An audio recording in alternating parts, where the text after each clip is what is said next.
5개 함께 하겠습니다. 25쪽을 펴주시기 바랍니다.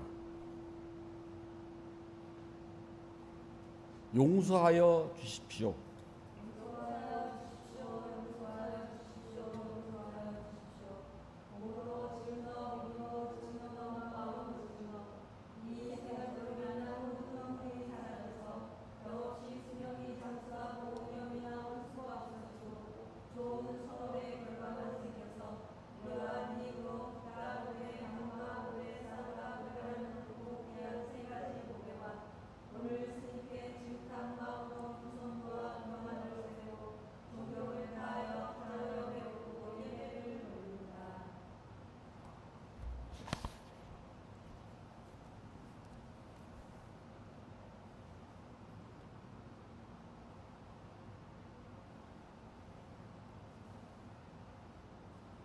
아함 빠짜실랑 사마디야미 파나디빠따 웨라마니 시카 빠당 사마디야미 아딘나다나 웨라마니 시카 빠당 사마디야미 깐메스미 짜짜라 웨라마니 시카 빠당 사마디야미 무사와다 웨라마니 시카파당 사마디야미 무사와다 웨라마니 시카파당 사마디야미 수라메라야 메짜파마다타나 웨라마니 시카파당 사마디야미.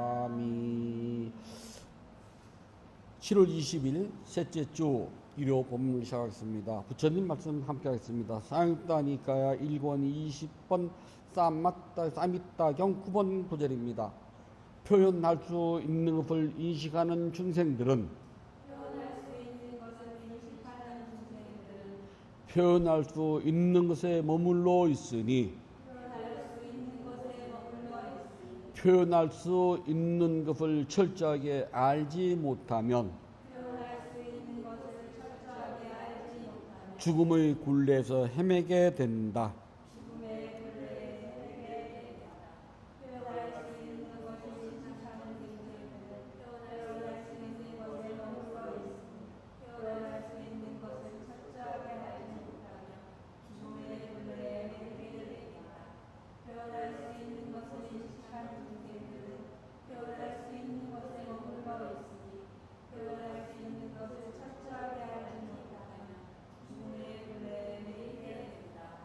네, 편해지십시오. 표현할 수 있는 것은요, 우리 몸뚱아리를 말합니다. 우리 몸과 마음 두 가지는요, 말로 나타내요. 내가 여기가 아프다, 여기가 가렵다, 이곳이 따갑다, 이렇게 표현이 되잖아요. 눈은 저기에 네모진 빨간 것이 있어. 봤더니 네모진 빨간 것은 케이크였어. 그렇다 자세히 봤더니 딸기 케이크였어. 이렇게 우리가 뭔가 보고서 표현을 되면 인식된답니다. 귀도 마찬가지예요. 뭐가 들렸을 때 뭐야? 저거 누구의 노래구나 라고요. 코도 마찬가지고요. 이렇게 표현할 수 있는 것들을, 즉 몸과 마음에서의 5가지 무더기를 있는 그대로 보지 못하면 죽어서 갈 수 있는 것은 윤회밖에 없다는 겁니다. 그렇지 않고 우리가 본질인 보일 때 보임, 들을 때 들림, 몸에서 느낌을 알게 되면은 그래도 윤회에서 벗어날 수 있다고 가르쳐 주신 말이랍니다. 쓸모 있는 것과 쓸모 없는 것이 있어요. 우리가 쓸모가 있는 것을 유용하다 그러고 쓸모가 없으면 무용이라고 그러고요. 정말 쓸데없는 물건은 무용지물이라고 그래요. 우리 사람은요, 내가 스스로 나를 돌아봤을 때 지금까지 내가 살아온 나의 걸 보면 나 그래도 잘 살았어, 유용이고요. 나는 이렇게 살아, 정말 아우 힘들어서 무용이 된답니다. 그러니까 내가 이렇게 말하면 괜찮은데 다른 사람이 나를 보고 참 인생 어떻게 살았어, 무용이잖아요. 또는 그동안 잘 살아왔네, 유용이거든요. 내가 내 인생을 보고 잘 살아서 못 살았다고 말을 해도 조금 뒤로 가게 되면은 그런 것 같지도 않고 마음이 변하는데, 다른 내가 나의 삶을 알지도 못하면서 겨우 나의 삶이 이만큼이라면 겨우 정말 바늘 끝만큼 보고 나서 나를 잘 살았다, 못 살았다, 유용하게 살았다, 무용하게 살았다고 평가할 수 있을까요? 그럼 그 평가는 어떻게 하느냐? 꼭 다른 것과 비교를 해야 돼요. 비교하지 않으면 평가할 수 없거든요. 내가 나의 삶을 내가 스스로도 다른 사람과 비교해 볼 때 내가 너보다는 잘 살았어가 되고요. 아니면 내가 너만큼 못 살았구나가 되거든요. 저는 한 번도 제 삶에 대해서요, 잘 살았다, 못 살았다를 평가를 하라면은 못 살았다 생각해 본 적 없어요. 저 나름 잘 살았거든요. 우리 그걸 보고 제잘난 맛이라고 그래요.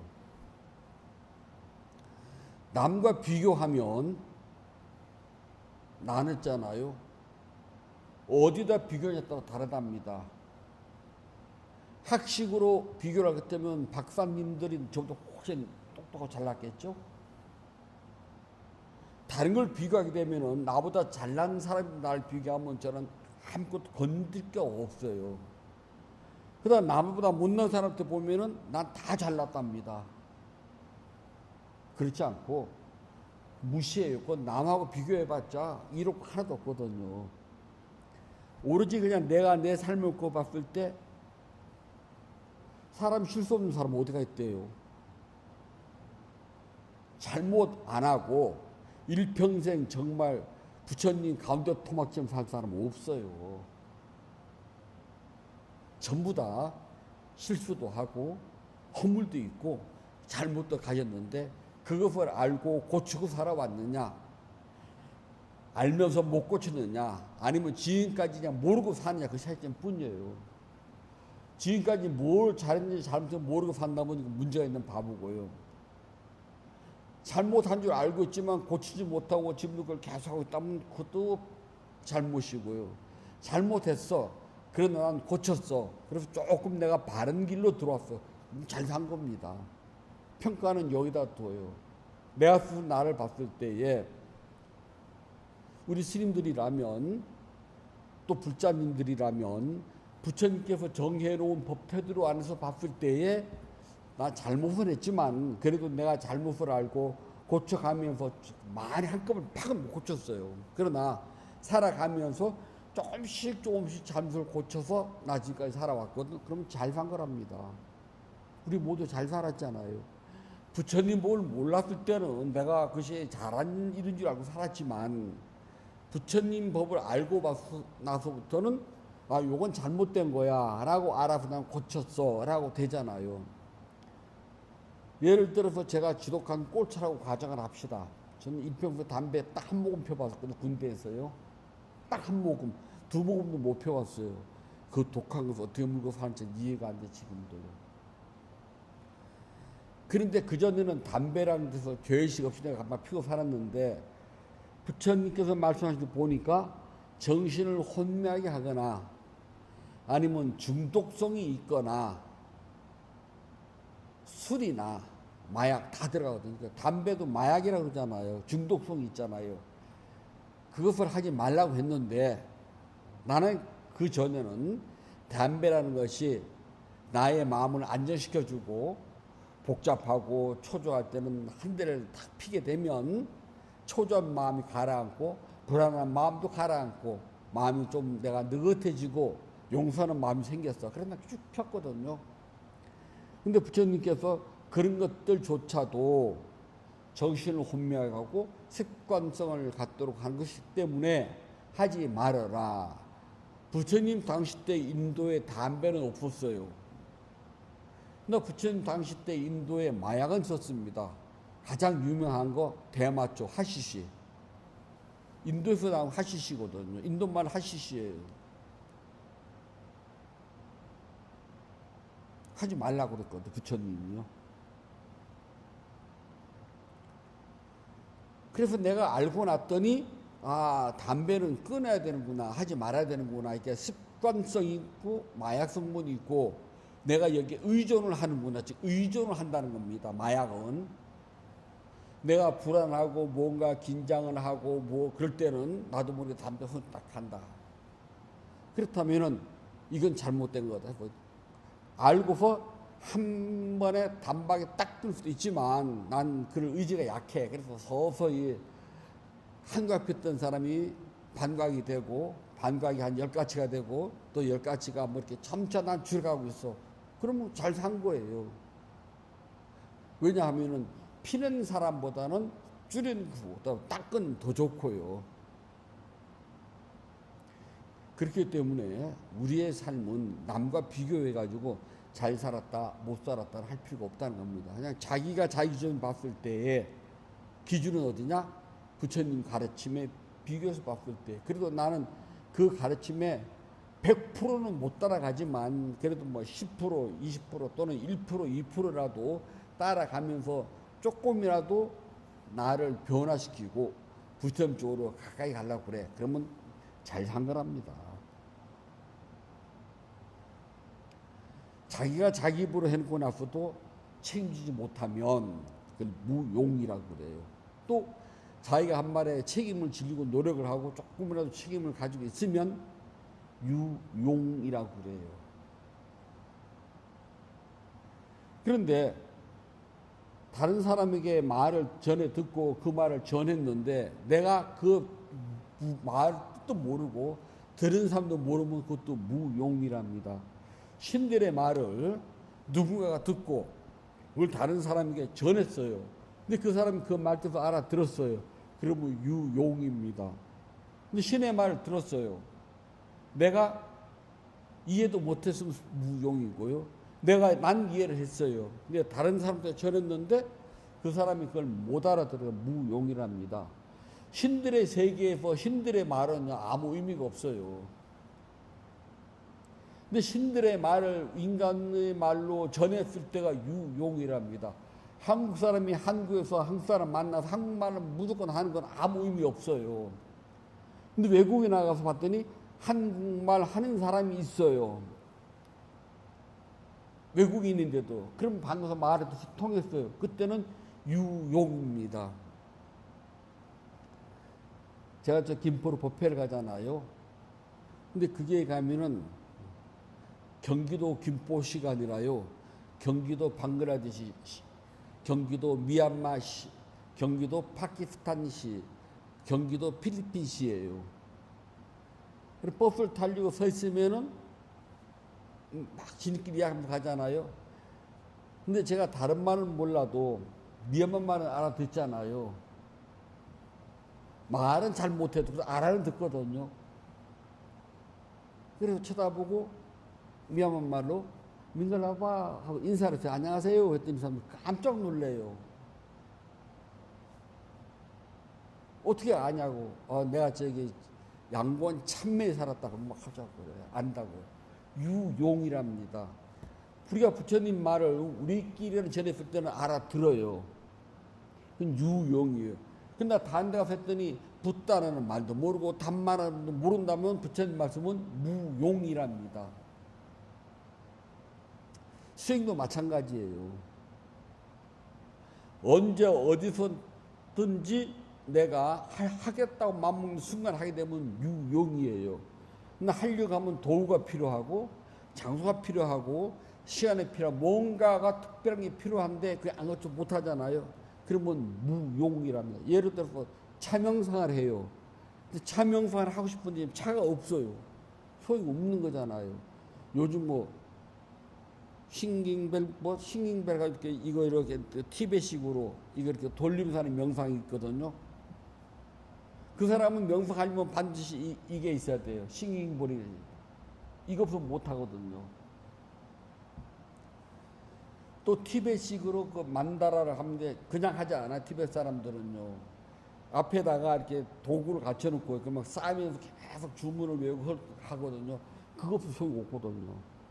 그러니까 뭔가 특별한 도구, 특별한 장소, 특별한 시간, 뭔가 특별히 요구한다면 무용이랍니다.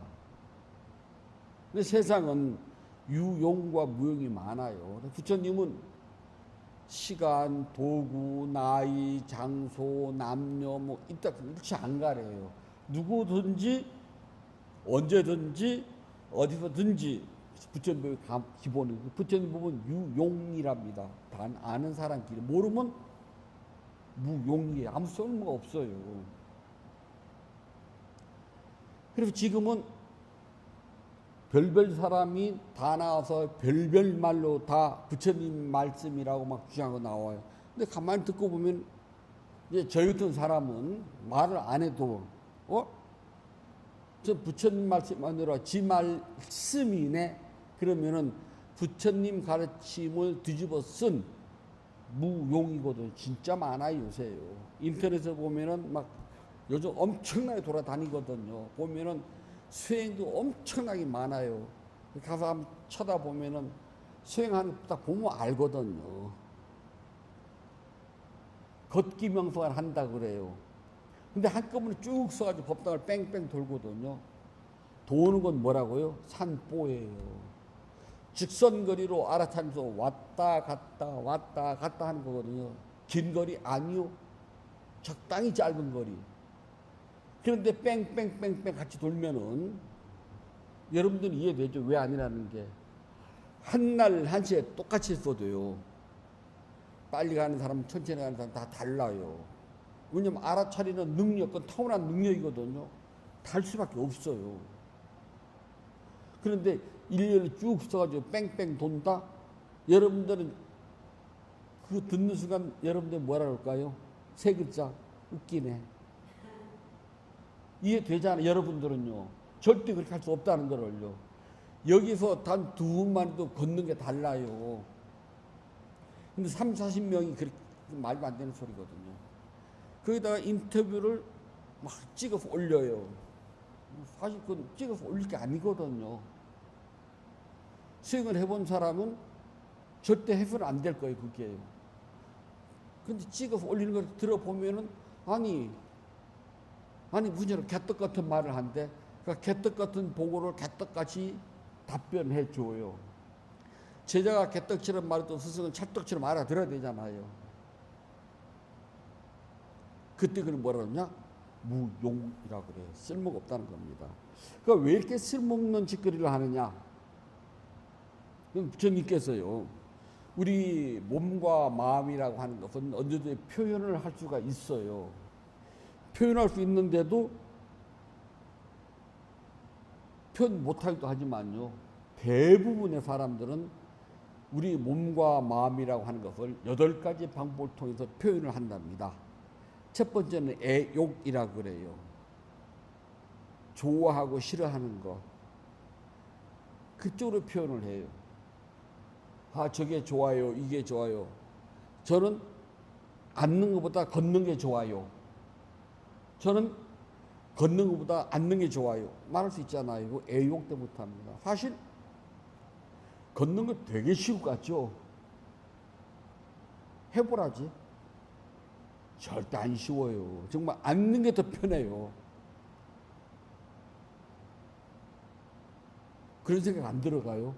저는 처음에 할 때 걷는 것보다는 앉는 게 더 편하더라고요. 1시간 걷는다는 게 그냥 건들건동이 아니잖아요. 우리는 정말 중노동이거든요. 그런데도 나는 앉는 게 좋아. 아니야. 난 걷는 것이 좋아. 이건 바로 애욕이랍니다. 그거 외에도 뭐 한두 가지가 아니에요. 두 번째는 분노입니다. 화딱지 내는 거예요. 앉아있으면서도 화딱지 나잖아요. 걸어가면서도 화딱지 나잖아요. 우리 다 경험해봤잖아요. 앉아있는데 그냥 갑자기 막 화가 부글부글 이유도 없어요. 이유라도 쓰면 되게. 쾌무고 남아 지나간 정말 열사 때 기억도 확 그시 일어나가지고 화딱지 뚝 나요. 과거로 돌아가면 가요. 미래에 대해서도 화딱지 나요. 안 날 것 같지만. 세 번째는 어리석음이랍니다. 일껏 부처님 말씀 따라 잘 앉아 있다가 갑자기 부처님의 가르침대로 하지 않고 엉뚱한 짓을 해요. 이게 어리석음이에요. 그래서 어리석음은요, 사성제 삼법인을 모르는 것, 또 덧붙여 팔정도를 모르는 것을 우리가 어리석음이라고 한답니다. 그래, 우리의 삶이라는 것은 무엇을 해도 기본이 불만족이야. 그런데 깜빡 잊어버려요. 그래서 내가 좋아하는 데를 가잖아요. 네 번째는 전도랍니다. 거꾸로짐. 일껏 나 1시간 앉아야 돼. 잘 앉고 있다가 한 55분쯤 더 가지고 눈을 딱 뜨고 막 일어나고 싶어요. 그래서 그 5분을 못 채우고 일어나기도 하잖아요. 이게 생각이 뒤집혔다 그래요. 전도. 다섯 번째는 고질적이라 그래요. 사람이 잠재 성향 속에서요, 고치기 어려운 것이 하나가 있답니다. 예를 들어서 급한 마음, 그냥 천천히 일어남 사라짐 일어남 사라짐 될 텐데 갑자기 그냥 일어남 사라짐 할 수도 있잖아요. 이걸 고질적이라 그래요. 자기가 가지고 있는 성격 가운데에 오랫동안 그쪽으로 물들어 가지고 잘 안 고쳐져요. 나쁜 줄 알아요. 하지만 잘 안 고쳐진답니다. 이걸 우리가 고질적이라 그래요. 여섯 번째는 속박되었다. 제 잘난 데 묶여있다는 겁니다. 제 잘나지 않은 사람이 어디가 있대. 세상에 다 잘났어요. 저도 제 잘난 맛으로 산답니다.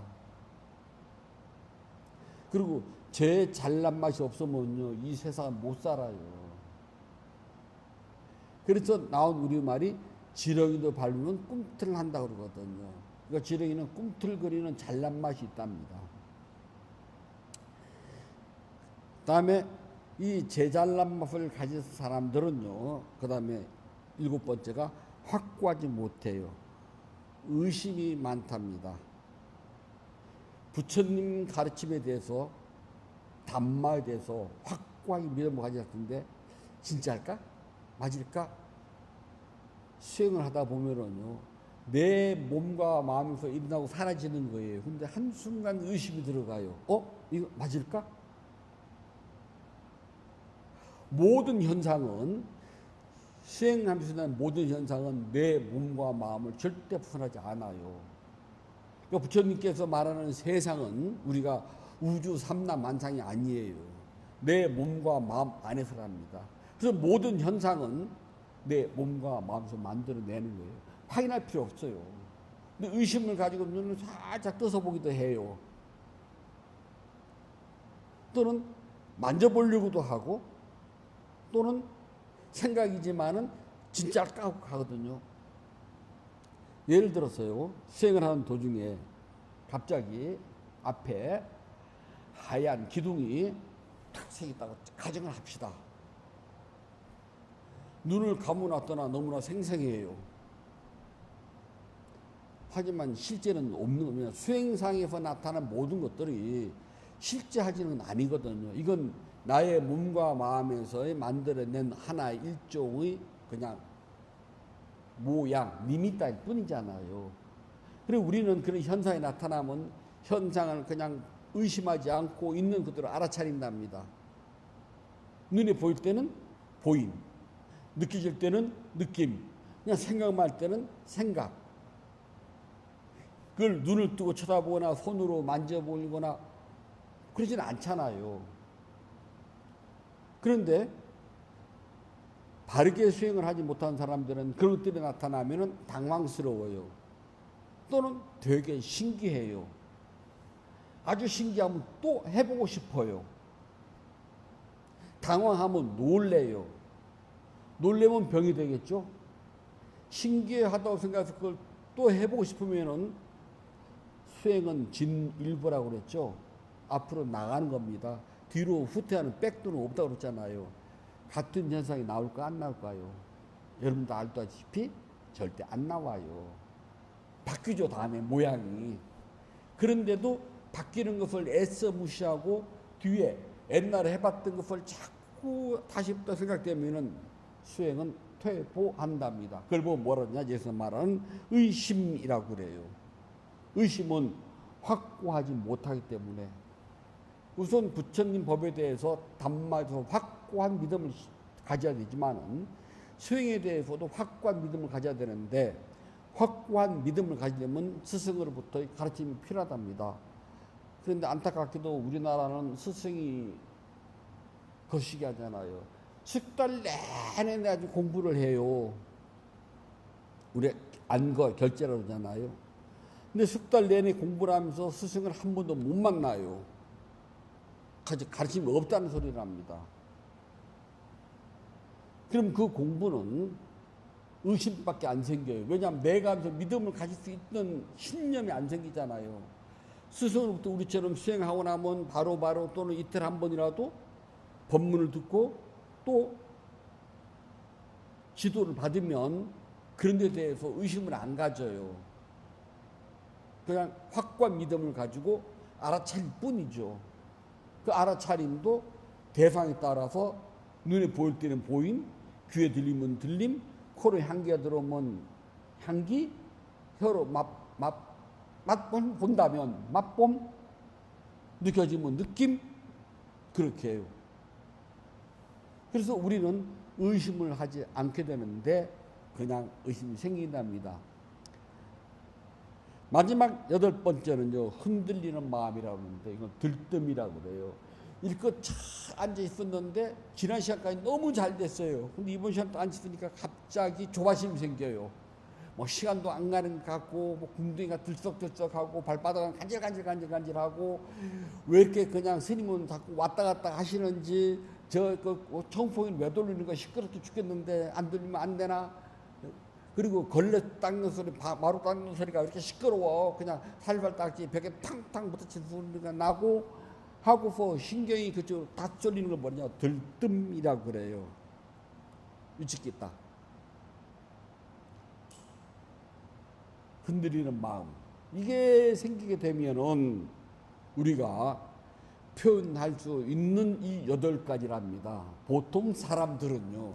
근데 수행자들은 이 8가지가 정인 줄 알아야 돼요. 하더라도 좀 바로바로 알아차리고. 그래서 수행자에게 의심과 들뜸, 이거는 정말 방해 요소거든요. 그리고 들뜸이 생기면 알아차려야 돼요.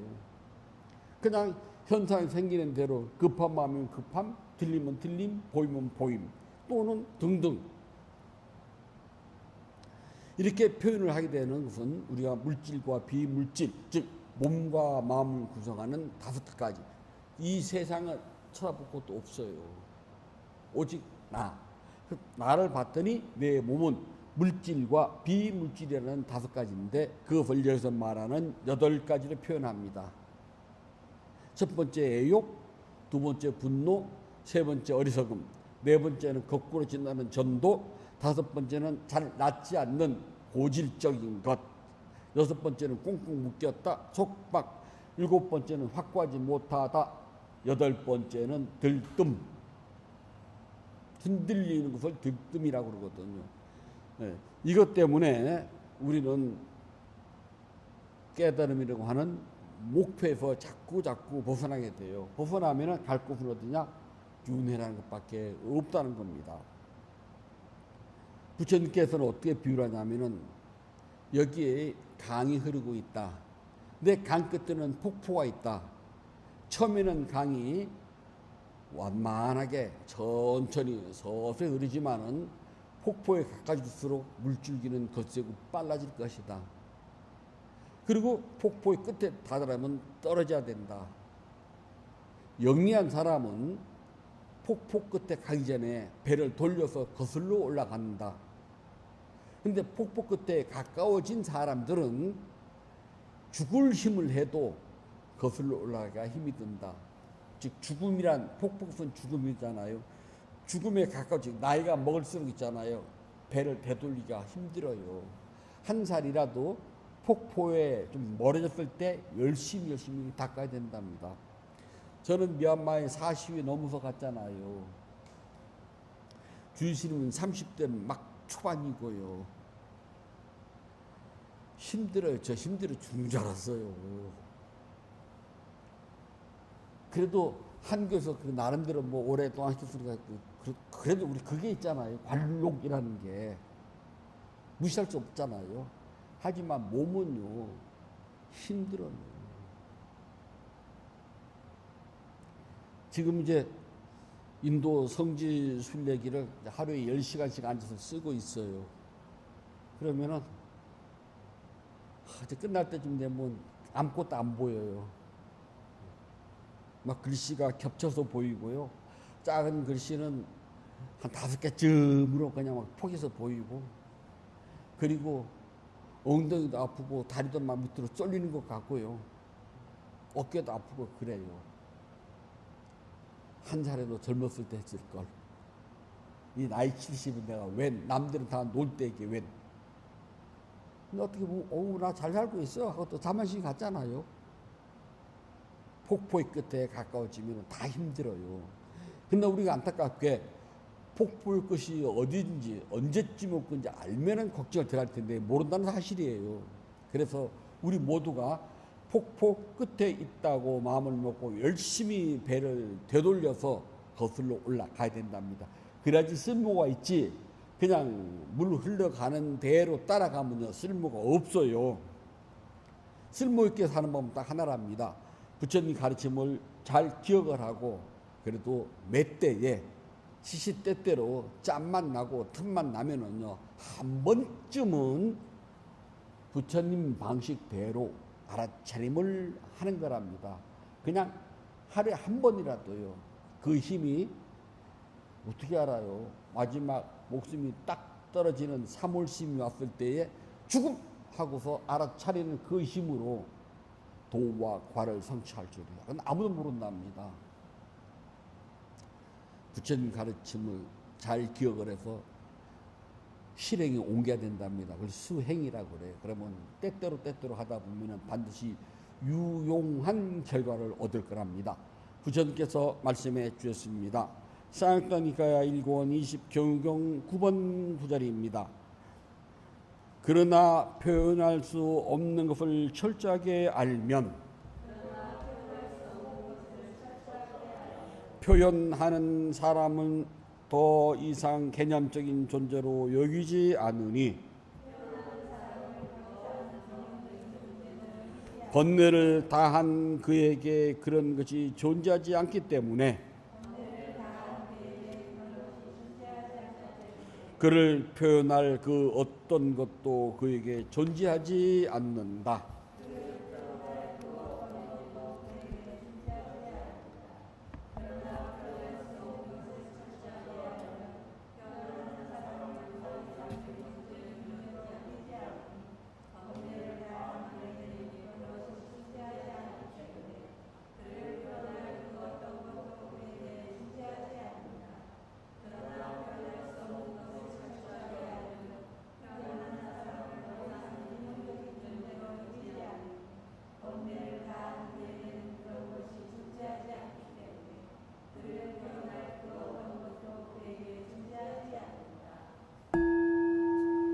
(7월 20일) 3주차 일요 본문을 마치도록 하겠습니다. 법회량하겠습니다. 붓다 예경 272쪽 펴주시기 바랍니다. 나누는 기쁨으로 자비 발언을 하였고 수행을 위하여 무너지지 않는 소원을 서야 합니다. 오늘의 수행이 계속 이어지기를 소원하노니 제가 해탈하면 곧바로 깨달음에 이르러서 무한 사바 세계의 모든 욕망과 집착이 끊어지다. 제가 만약 다시 태어나 살아가는 동안 모든 악업을 없애고 바른 맘 깊은 생각 참다운 지혜와 청전 노력이 충만하여지다. 담마에 위없는 힘과 제 노력과 실천하는 힘으로 어떤 마장도 제 가까지 않기를 기원합니다. 붓다와 덕 높은 스승님 그리고 성스러운 쌍가의 힘으로 저의 마지막 탄생일지라도 마장이 절대로 접근하지 않기를 기원하나이다. 모든 선업 공덕을 고르게 나누어 가지소서. 사두 사두 사두. 모든 선업공덕을 고르게 나누어 가지소서. 사두 사두 사두. 모든 선업공덕을 고르게 나누어 가지소서. 사두 사두 사두.